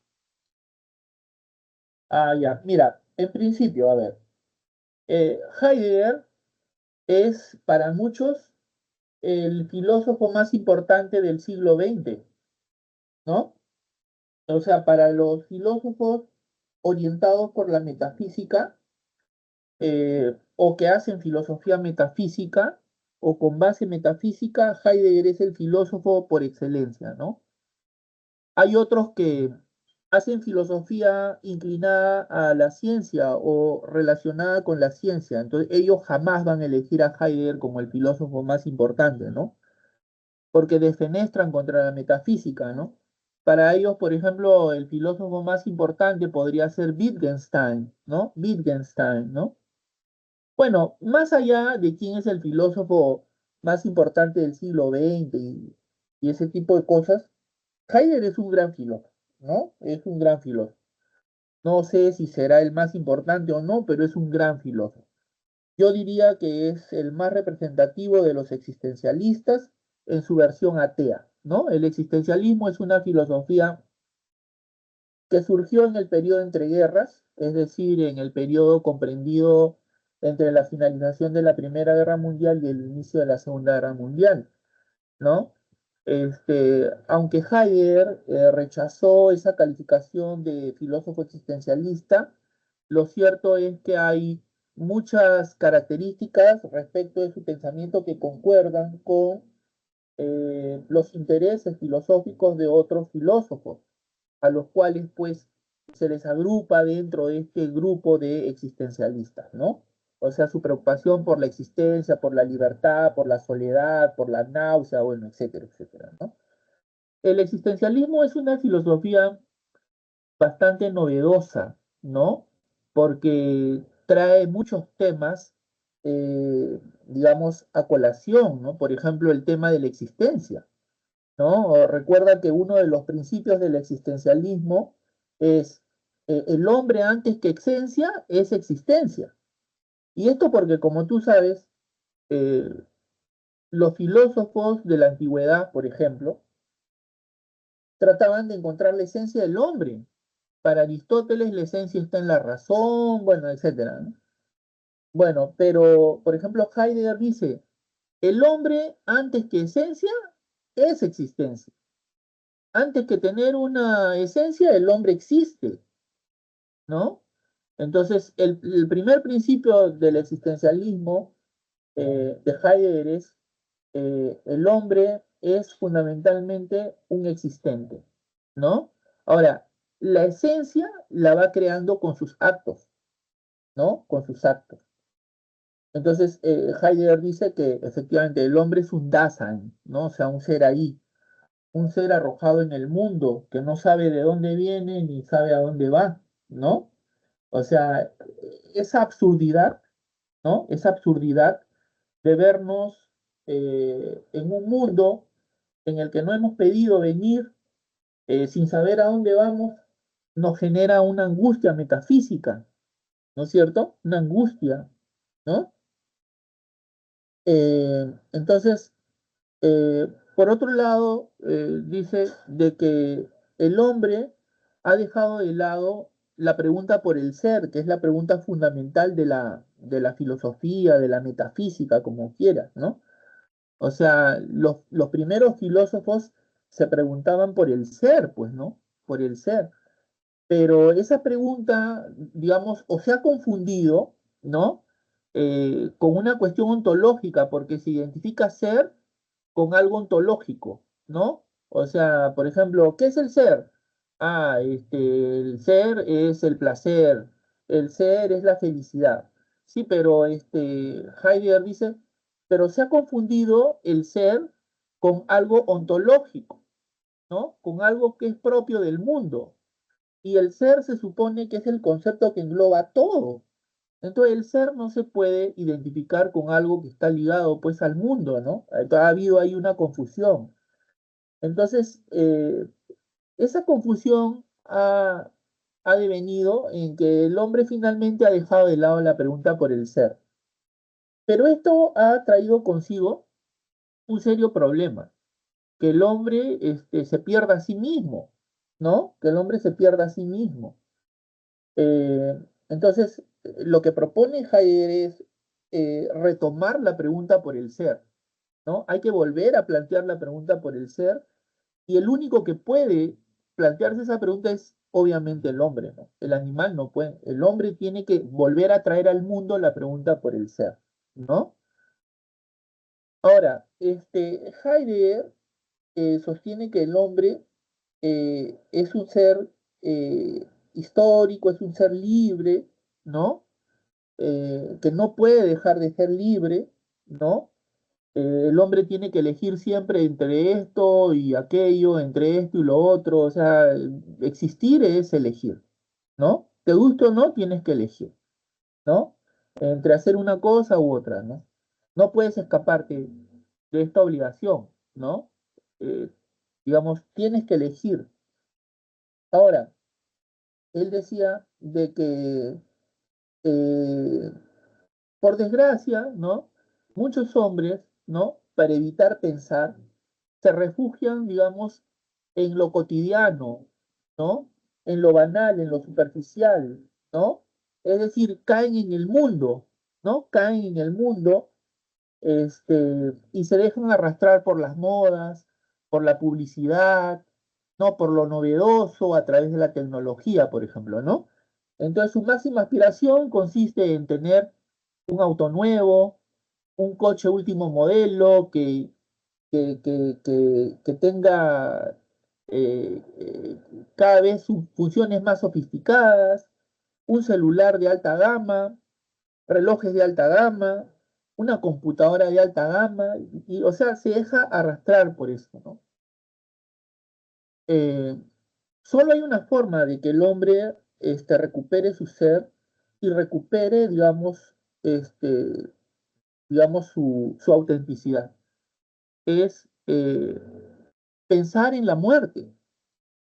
Claro, a algunos podrá parecerles pues algo, ¿no? Pero ¿por qué el hombre tiene que pensar en la muerte? ¿Por qué somos tan trágicos? ¿Para qué vamos a pensar en la... Porque Heidegger dice que pensar en la muerte es fundamental porque nos hace ver a la muerte como algo que no es lejano a nosotros, sino que es parte de nuestra existencia, ya que nuestra existencia tiene una fecha de caducidad, tiene un momento, va a llegar un momento en el que ya no. Entonces, si nosotros queremos tomarnos las cosas en serio, tenemos que pensar en la muerte como el hecho de que somos seres finitos, que en algún momento vamos a dejar de existir, ¿no?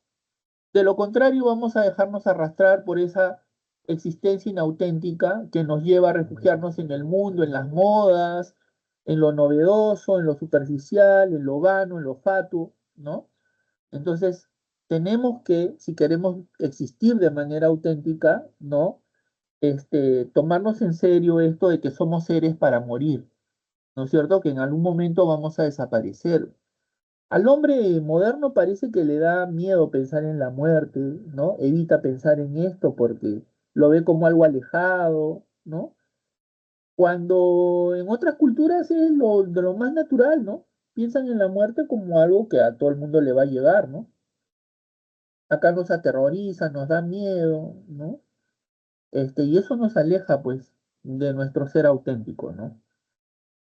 Ahora, en relación a tu pregunta, que era, ¿por qué el hombre es un ser abierto a los demás?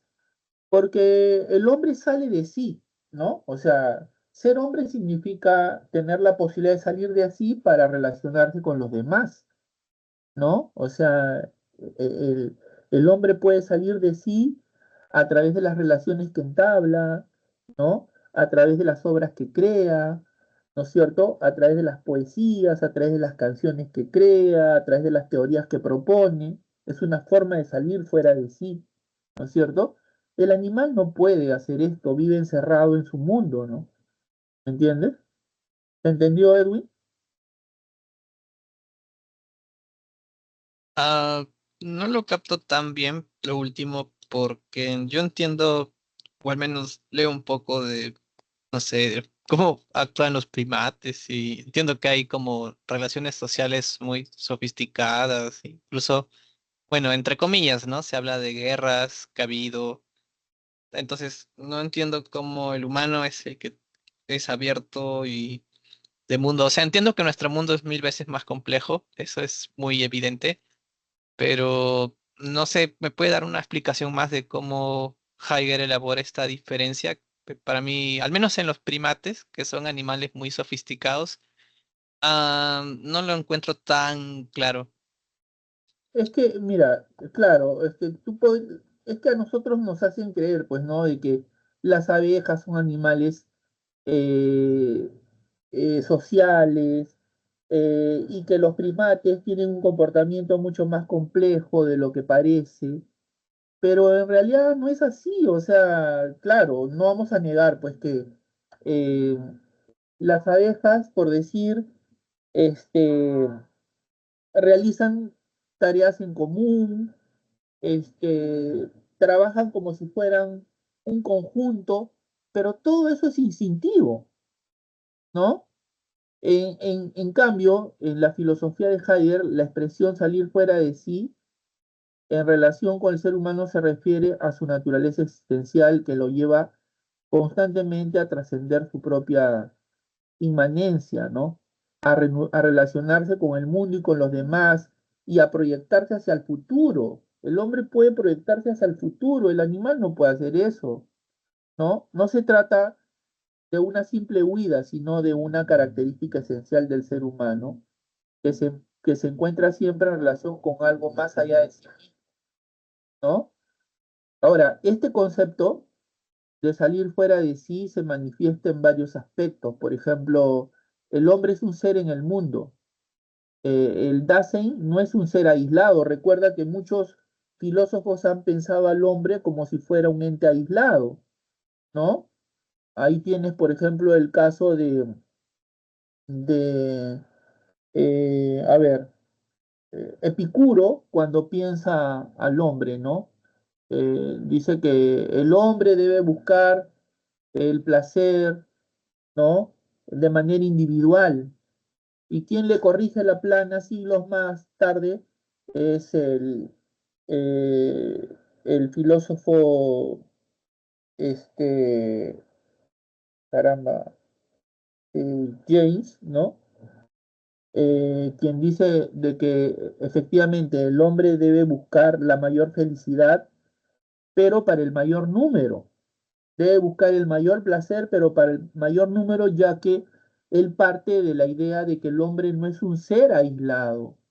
El hombre es un ser que se relaciona con los demás. El maestro de Heidegger, Edmund Husserl, piensa al hombre también como un ser aislado, ¿no? O sea, como un, como un ser aislado de los demás. Heidegger no, Heidegger piensa que el hombre es un ser en el mundo, no es un ser aislado, sino que está siempre en un mundo en relación con objetos, con otras personas, con el tiempo, y esta relación implica una apertura hacia el mundo, un salir de nuestra propia subjetividad para entrar en relación con la realidad circundante, ¿no? ¿Entiendes?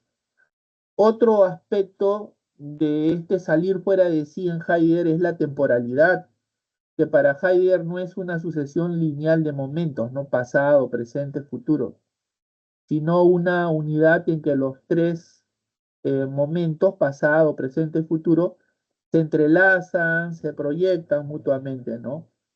El Dasein es un ser temporal, constantemente saliendo de sí mismo hacia el futuro, a través de sus proyectos, a través de sus anticipaciones. ¿Tú has visto, por ejemplo, que el animal puede anticiparse? A ver, a un animal tú puedes decirle, a ver, conejito, o a ver, Fido, que es mi perro, ¿no? ¿Cómo te ves de aquí a 5 años? ¿Qué piensas hacer dentro de 5 años? No, pues en cambio el hombre sí puede proyectarse, ¿no? ¿Entiendes? A eso se refiere este salir de sí en la perspectiva de Heidegger, ¿no? ¿Se entendió ahora con más claridad? Ah, sí, ya lo entendí. Es más complejo, tiene muchos matices. Sí. Mira, otra manifestación de este salir fuera de sí en Heidegger es la angustia, ¿no? A ver, ¿qué le causa angustia al hombre? El hecho de ser, eh, valga la redundancia, ¿no?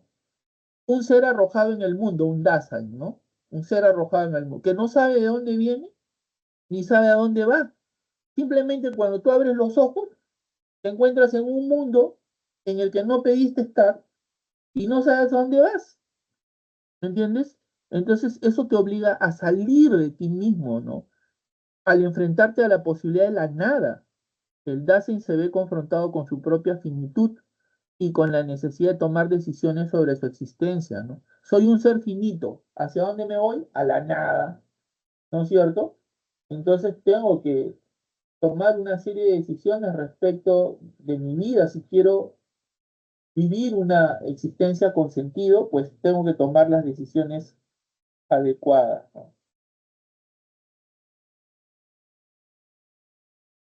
Muy bien.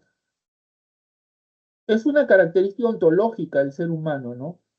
Que lo define como un ser en el mundo, temporal, proyectado hacia el futuro, en relación con los demás, ¿no?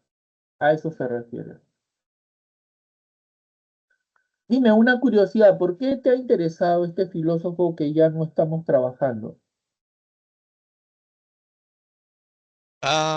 Bueno, en realidad yo ya tenía como conocimiento de la semana 11 y bueno, sí, he tratado de profundizar en sus ideas de cada uno. Entiendo, entiendo.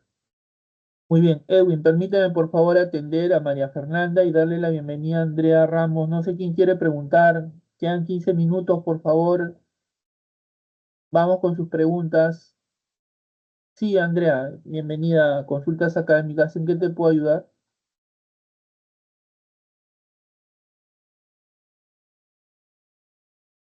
Ya voy a leerla, ¿ya? Dice, en la antropología filosófica de Max Scheler, el hombre se distingue de los demás seres por el hecho de tener autonomía existencial, libertad, autoconciencia y la capacidad de objetivar o representar el mundo. Todo, todo ello lo eleva a la categoría de persona, pues, de persona. Esa es la respuesta, persona. No, es persona, porque Scheler es un filósofo adherente a la filosofía del personalismo, entre los que destacan otros filósofos como el francés Jacques Maritain, bueno, entre otros, ¿no? Este, lo que dice Scheler es que el hombre es un ser espiritual, ¿no? Es un ser espiritual.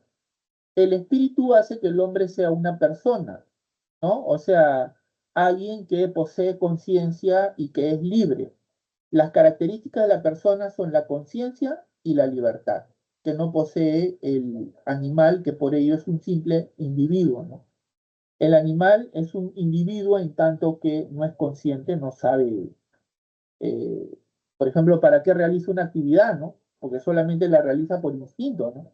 En cambio, el hombre, antes de realizar un trabajo, sabe para qué lo hace, con qué finalidad, qué es lo que busca con ese trabajo. O sea, es consciente, ¿no?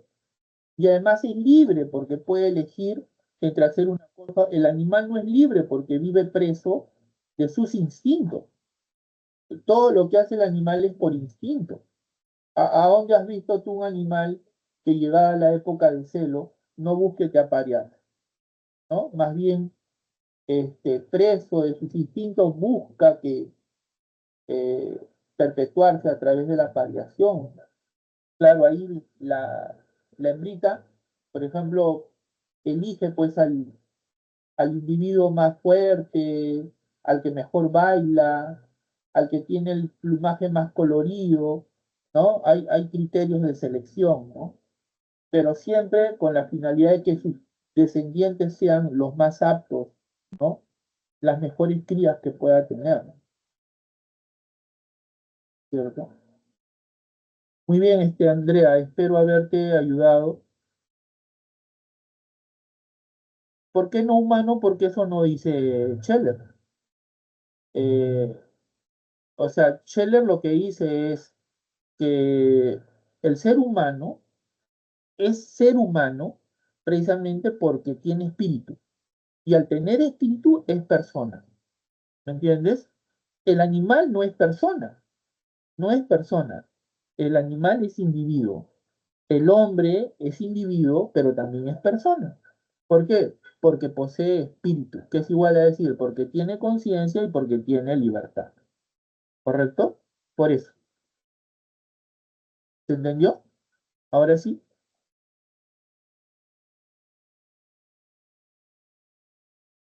Muy bien. Bienvenida, Milta, Alison, María Fernanda. No sé si quieres preguntar. Por favor, aprovechen porque a las 5 termina este servicio. Si quieren hacer su pregunta, es el momento. Si no pueden activar su micrófono, pueden escribirme, así como ha hecho su compañera, y yo les respondo. Sí, Edwin, dime. Tengo una pregunta concreta de esta semana. En la lectura complementaria Ya, se trabaja un poco con John Dewey, pero creo ya. que no lo hemos visto y no entendí bien, o sea, por qué la alternativa que marcó el profesor, que es la de crítica social. No veo que el texto hay una crítica social. ¿Puedes ver el documento que estoy compartiendo? Sí, sí lo veo. Vamos a leerlo rápidamente, ¿ya? A ver, dice, las teorías que aíslan el arte, fíjate, ¿ah? Las teorías que aíslan el arte y su apreciación, colocándolos en un reino que les es propio, desconectados de otros modos de experiencia, aparecen a causa de condiciones específicas extrañas. Como estas condiciones están incluidas en instituciones y costumbres de vida, operan de modo efectivo, porque su acción es inconsciente. Entonces, el teórico presume que están incluidas en la naturaleza de las cosas. Sin embargo, la influencia de estas condiciones no está confinada a la teoría. Como he indicado ya, afecta profundamente la práctica de la vida, sustrayendo las percepciones estéticas que son ingredientes necesarios de la felicidad o las reducen a excitaciones de compensación agradables y pasajeras. La comprensión del arte y de su papel en la civilización no resulta favorecida con elogios ni ocupándose exclusivamente en grandes obras de arte reconocidas como tales. La comprensión que intenta la teoría será lograda mediante un rodeo, regresando a la experiencia de lo común. Bueno, es claro, ¿no?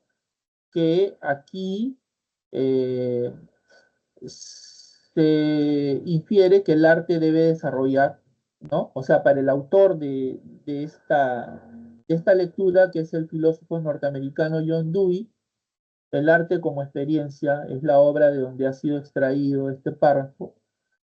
El arte debe desarrollar una función de crítica social a partir de su contacto con lo cotidiano. Acá está criticando, ¿no es cierto?, ese aislamiento, eh, eh, aislamiento que pregonan ciertas teorías, ¿no?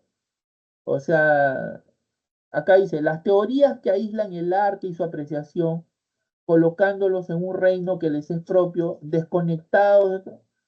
Bueno, ahí está criticando a estas teorías que consideran que el arte es una actividad aislada.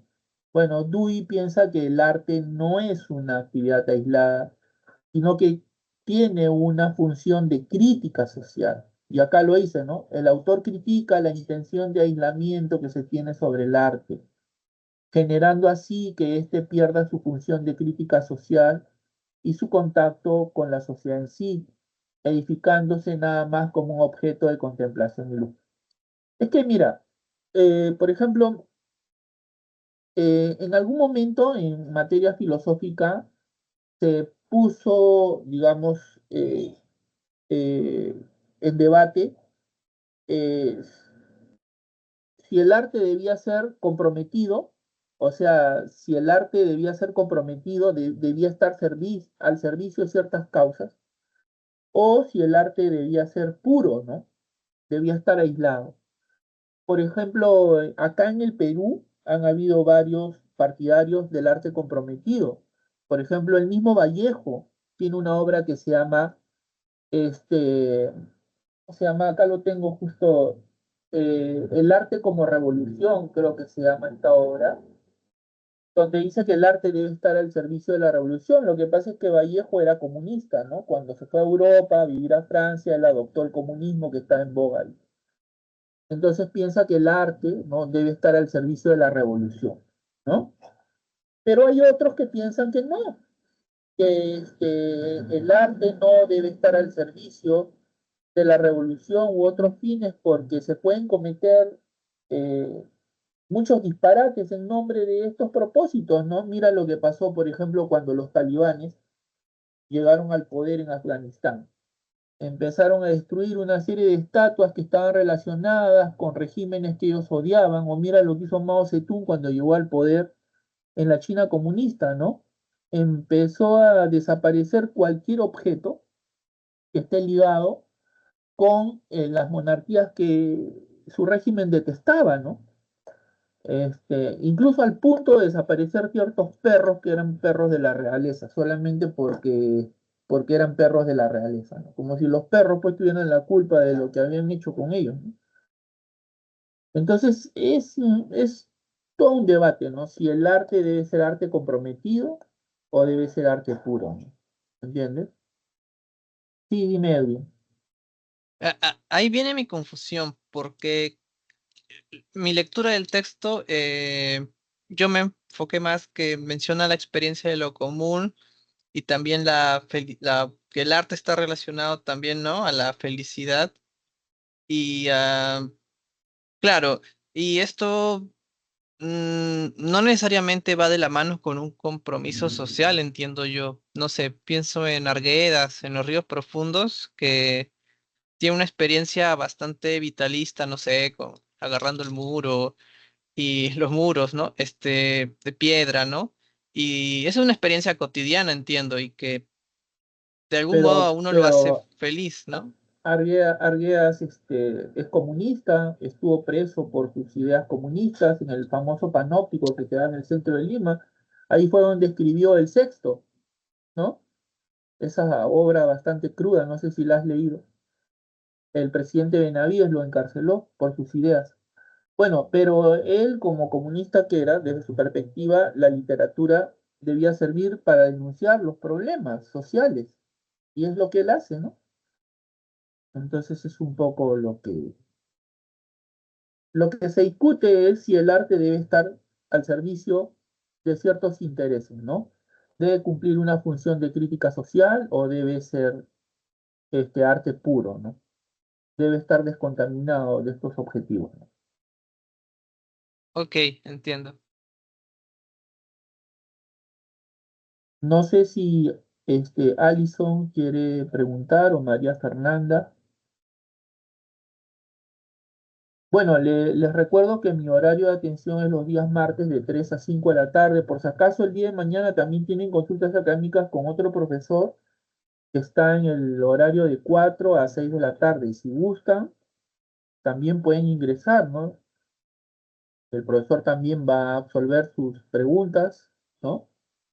Así que ya saben, hay 2 días de consultas académicas en el horario de la tarde. Los días martes 3 a 5 con mi persona y los días miércoles de 4 a 6 de la tarde con el profesor Rodríguez, también de filosofía, ¿no? Les paso la voz por si les interesa ingresar, ¿no?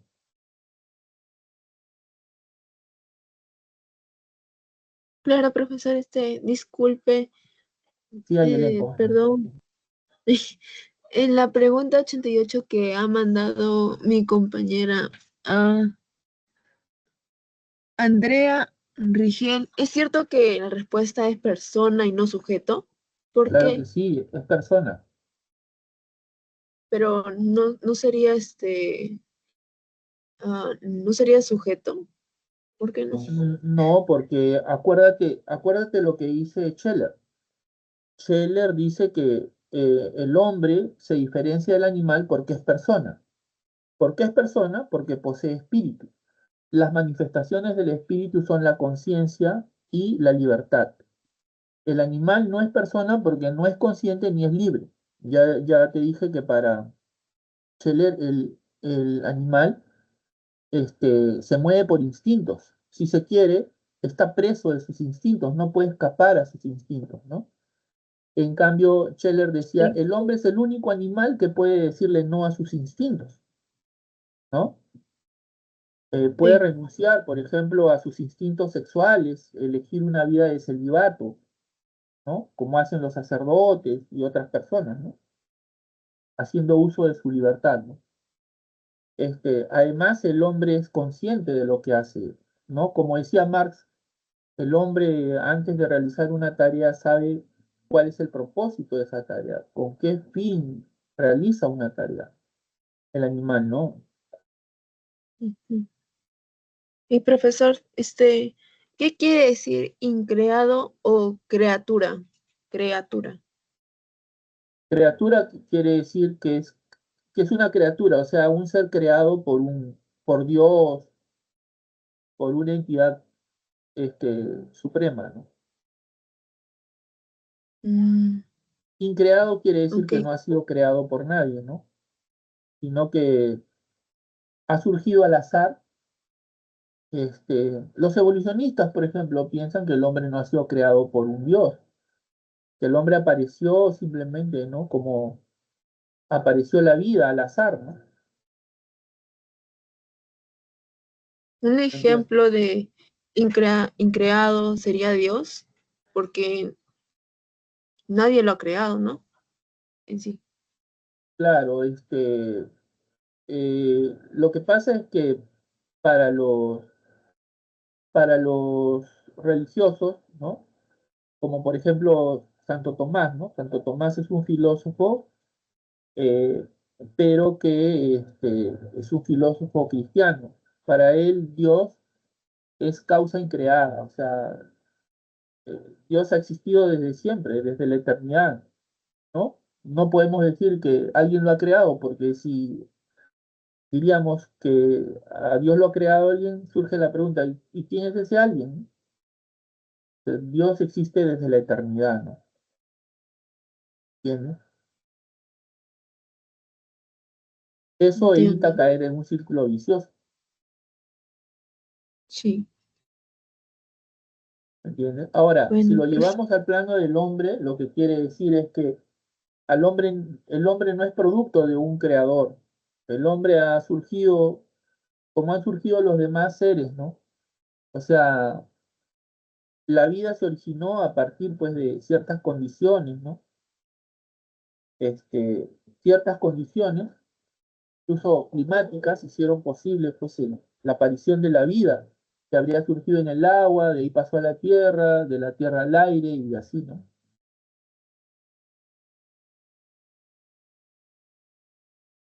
sí, profesor.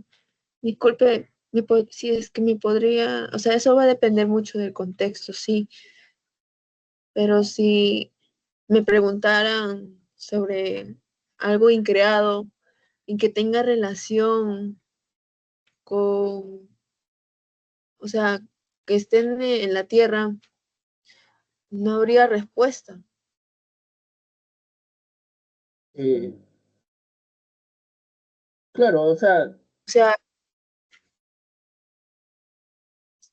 el hombre es un ser increado en el sentido de que no hay un creador, no hay un ser supremo que lo haya creado, ¿no? Lo contrario es, el hombre es una criatura, o sea, un ser creado a imagen y semejanza de un ser divino, ¿no? Más bien, el hombre, según los partidarios de esta teoría, es un ser que ha evolucionado, ¿no? Ha ido evolucionando hasta convertirse, pues, en el peldaño más alto de esa cadena evolutiva, ¿no? No hay una diferencia esencial entre el hombre y el animal, solo hay una diferencia de grado evolutivo. O sea, no hay una esencia que distinga al hombre del animal. El hombre solo se distingue del animal por el grado evolutivo alcanzado, nada más. Sí, profesor. Ahí está la Sí. diferencia. Bueno, yo les agradezco por su participación. Hemos llegado al final de esta sesión. Espero que les haya sido de provecho. Les doy las gracias por su participación y los invito, como siempre, a las sesiones de consultas académicas. Ya saben cuál es mi horario, ya lo dije. Ahora, los días miércoles también tienen la posibilidad de poder ingresar en el horario de 4 a 6 de la tarde con el profesor Rodríguez. Si ustedes gustan, pueden ingresar ahí también. Y los martes estoy yo de 3 a 5 de la tarde. ¿Ya? Bueno, me despido. Muchísimas gracias. Gracias a Yelén, gracias Alison, gracias. Nos vemos entonces el día martes de la próxima semana. ¿Correcto? Muchas Muchas gracias, gracias, profesor. Hasta Alison, luego. por tus palabras. Muchísimas gracias. Nos vemos. Hasta luego. Hasta luego, profesor. Cuídese mucho. Hasta luego.